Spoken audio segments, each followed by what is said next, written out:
All right, so hello, you guys. So first, what we're gonna do is we just gonna do an overview of COVID, the way that it has affected the world. I want to get you guys feedback as for what you feel like has occurred in you all's family, as for just the different changes, and from when COVID happened, the way that the world is running as of today. So, first, I want you all to go around and introduce yourselves, just to, just so we can have some background, and then we're gonna also just go into, like just our conversation. It's gonna be very brief, but we just gonna do an overview. So, Mr. Morales, we're gonna start with you. Can you introduce yourself for me, please? Hello, everyone. My name is Mr. Morales, healthcare training specialist for an organization here in Memphis. Pleasure to be here. All right, thank you. Hi, my name is Miss Porter. I'm a family nurse practitioner and I currently work here in the Memphis area also.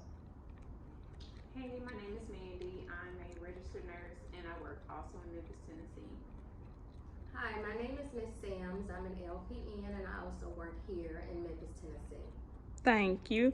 And I'm your presenter for today. I'm Kimberly Davis, one of our student nurses at Mississippi University for Women. All right, so just an overview. So when COVID first hit, we wasn't aware of what was going on. It kind of happened sporadically. It became a global pandemic, and we wasn't aware of where it started, how did we contract it, as well as what to do to treat the symptoms.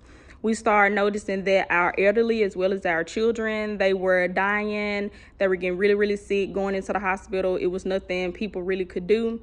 And a lot of people started developing mental illnesses or just mental conditions related to these changes because we were just so lost and wasn't aware of what was going on. What would you say you all have noticed in your family when, just after COVID, things that lingered mentally for you all or for your families or coworkers or things like that? What did you all notice? For me, it was kind of hard. The kids, my baby was kindergarten, so for my family, Mm-hmm. we was in kindergarten when COVID first started, and then just the transition of going back to school, Mm-hmm. entering into, I guess, what was it, like the second grade. Mm-hmm. So it was really hard, like the transition from home, being on computer, back into the classroom. I know Mm-hmm. some kids did have problems just kind of getting back into the swing of things, being in school, interacting with their friends. So it was hard. So I think that was a challenging part for the kids, having to wear masks all day, not Mm-hmm. being able to interact and play how they normally would play, Right. being stationed to sit at a table with just certain people, only Right. playing with those certain people, so they could Right. keep the numbers down.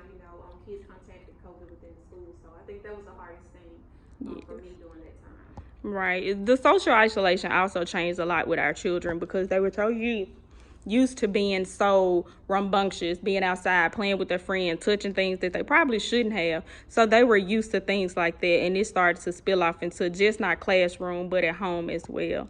Anyone else would like to add some things that they noticed at home or personally? Well, I would like to add that not just at home, but in general, behavioral health was horrible during this time. It was a huge peak, not only in new diagnoses, but also in general. Um, the hospitals were at their peak as well. And in general, I would like to say that we were not really prepared for something like that. We were, to be honest, almost completely caught off guard. So looking in a retrograde fashion to that scenario, I believe that that behavioral health aspect, we could be of it could be of use for us to review it a little bit closer because we need to put safeguards in place. We need to make sure that we're looking into it a little closer so that if anything or any other pandemic comes abroad, we can focus on those on that population, especially with the already depressed or maybe the close to suicidal patients, so on and so forth. But like I said, not prepared, maybe better protocols in play or something along those lines. Right. But what I will say is, afterwards we can learn a lot from that, and I hope that's the case. Good, good. All right, so Miss Potter, do you see a lot of patients who suffer from mental illnesses amid COVID? I do see a lot of patients that are suffering from mental illnesses from COVID and some that are extremely worse because of COVID. A lot of patients were not able to get in to get the treatment that they needed during the time of COVID. Mm-hmm. So they was pretty much left at home to medicate and self-manage it themselves. The issue now that we're having currently is getting those patients back into those facilities to get treatment that they're wanting. But with COVID, it's affecting people the way it did with mental issues. It's an overload right now to try to get everyone in and get them accommodated to get them the care and screening that they need. Right. Did you want to add anything, Miss Sam? Yes, ma'am. Not only, it's just different changes that took place within the pandemic, the loss of loved ones. Right. You have to also take into account job losses or, Mhm. people getting laid off due to Mhm. COVID.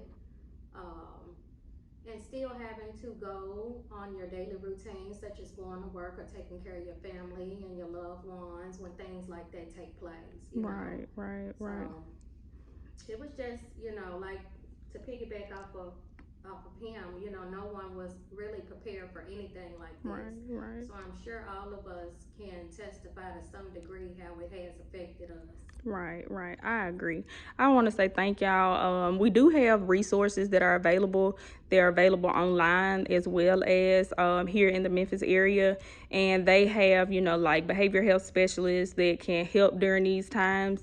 And like I said, online, you can speak with someone just to talk about these things. So if you all have any questions or anything, please let me know. But I sure thank y'all for being a part of this conversation about the way COVID has affected each and every last one of our lives, from adults as well as to children, amid our COVID pandemic. Thank you.